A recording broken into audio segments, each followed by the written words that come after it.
we are now going to be looking at estate duty. So, first, there are a couple of important definitions that you just need to be aware of. And when you receive reference to fair market value and to spouse, please remember that these definitions are discussed in Section 1 of the Estate Duty Act. So fair market value is our first one. What does fair market value mean in terms of the Estate Duty Act? So it says it means it is the price which could be obtained upon a sale of the property between a willing buyer and a willing seller dealing at an arm's length in an open market value, or in an open market. Right, so arm's length. But now, next one, in relation to immovable property on which bona fide farming undertaking is being carried on in the Republic. Right, so if it's immovable property on which bona fide farming is being carried on, bona fide farming means real farming, so it's not a property you call a farm, but it's actually a paintball course or something like that. There's actual farming activity going on.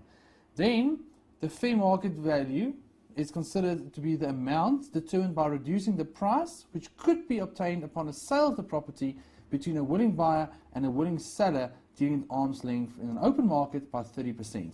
So they say you take the arm's length price,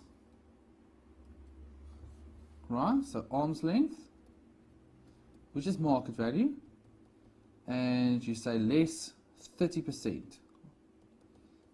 That is the value for a farm. So in other words, it is the market value times 70%. Now, that is the value if it's a farm. So just bear in mind, you'll see we will refer to that. I'm just going to say here, does not apply if farm is sold. And this will become apparent a little bit later. Right, that's the first one. Then we have spouse.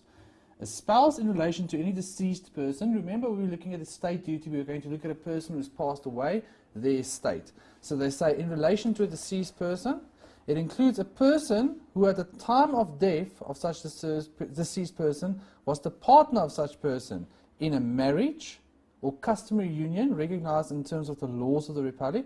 So this is if you are legally married, or a union recognized as a marriage in accordance with the tenets of any religion. That's pretty interesting. So even if you're not married legally, but you're married in terms of a religion, then you'll be considered a spouse.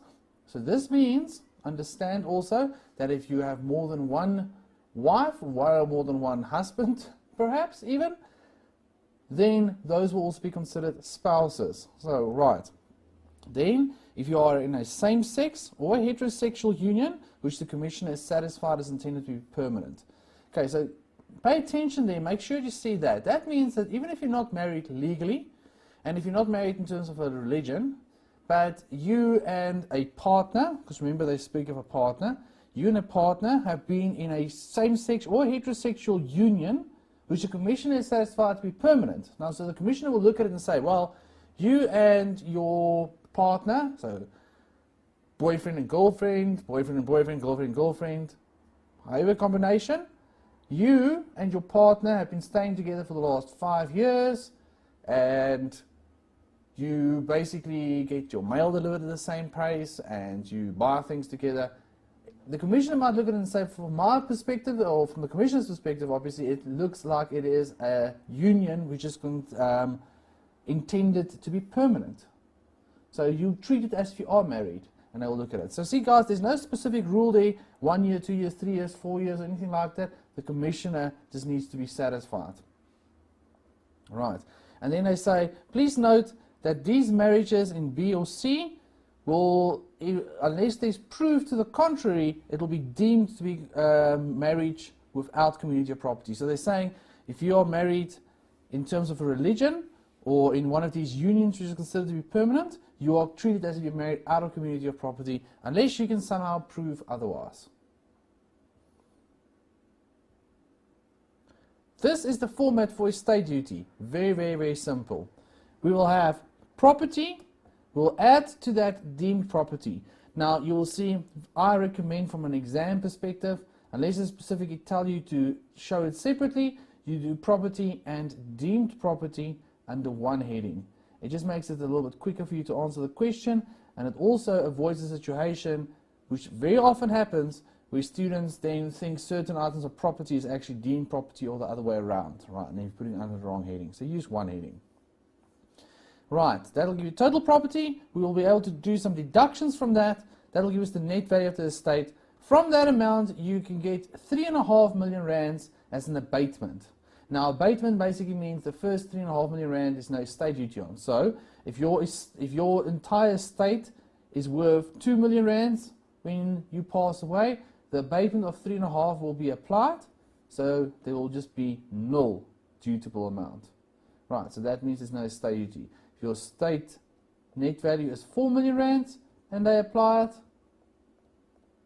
then obviously there will be 500,000 rands.